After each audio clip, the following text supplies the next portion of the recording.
Chapter 19. The two angels arrived at Sodom by evening, and Lot was sitting in the gate of Sodom. When Lot saw them, he got up to meet them, and bowed down with his face to the earth. And he said, "Please, my lords, turn aside, please, into the house of your servant, and stay overnight, and have your feet washed. Then you may get up early and travel on your way." To this they said, "No, we will stay overnight in the public square." But he was so insistent with them that they went with him to his house. Then he made a feast for them, and he baked unleavened bread, and they ate. Before they could lie down to sleep, the men of the city, the men of Sodom from boy to old man, all of them, surrounded the house in one mob. And they kept calling out to Lot and saying to him, "Where are the men who came into you tonight? Bring them out to us, so that we may have sex with them." Then Lot went out to them to the doorway, and he shut the door behind him. He said, "Please, my brothers, do not act wickedly. Please, here I have 2 daughters who have never had sexual relations with a man. Please let me bring them out to you, for you to do to them whatever seems good to you. But do not do anything to these men, for they have come under the shelter of my roof." At this they said, Stand back. and they added, This lone foreigner came to live here, and yet he dares to judge us. Now we are going to do worse to you than to them. and they crowded in on Lot and moved forward to break down the door. So the men reached out their hands and brought Lot into the house with them, and they shut the door. But they struck the men who were at the entrance of the house with blindness, from the least to the greatest, so that they wore themselves out trying to find the doorway. Then the men said to Lot, Do you have anyone else here? Sons-in-law, your sons, your daughters, and all your people in the city, bring out of this place. For we are going to destroy this place, because the outcry against them has indeed grown great before Jehovah, so that Jehovah sent us to destroy the city." So Lot went out and began to speak to his sons-in-law, who were to marry his daughters.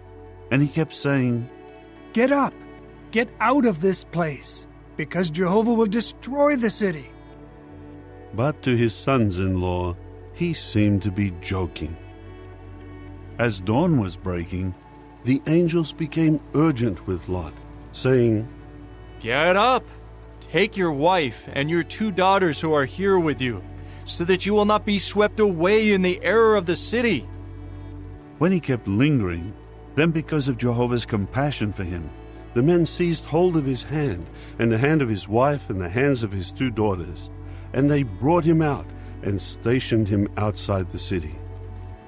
As soon as they had brought them to the outskirts, he said, Escape for your life.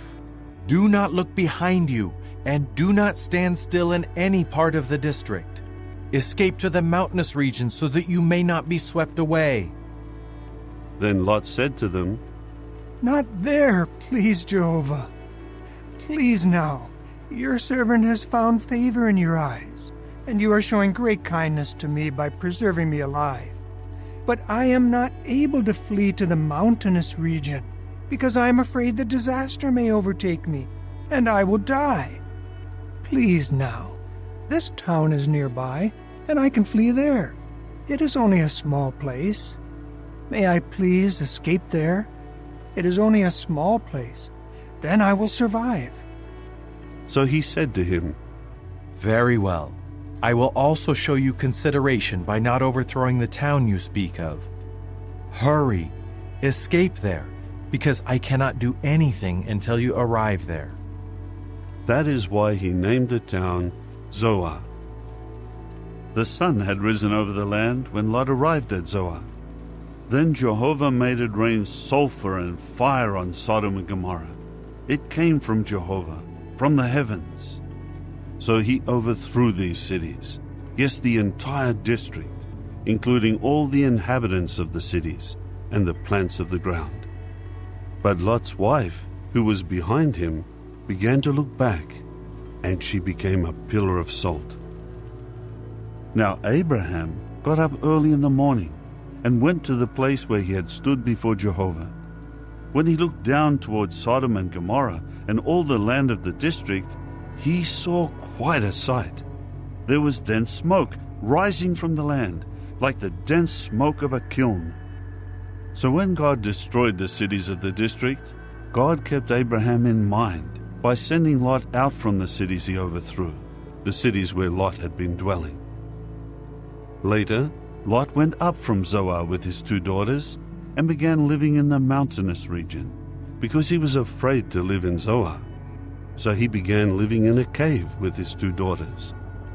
And the firstborn said to the younger, "Our father is old, and there is not a man in the land to have relations with us, according to the custom of the whole earth.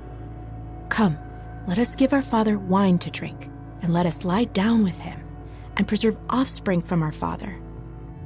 So that night they kept giving their father wine to drink. Then the firstborn went in and lay down with her father. But he did not know when she lay down and when she got up. Then on the next day, the firstborn said to the younger, "Here I lay down with my father last night. Let us give him wine to drink tonight also. Then you go in and lie down with him, and let us preserve offspring from our father." So that night also they repeatedly gave their father wine to drink. Then the younger went and lay down with him.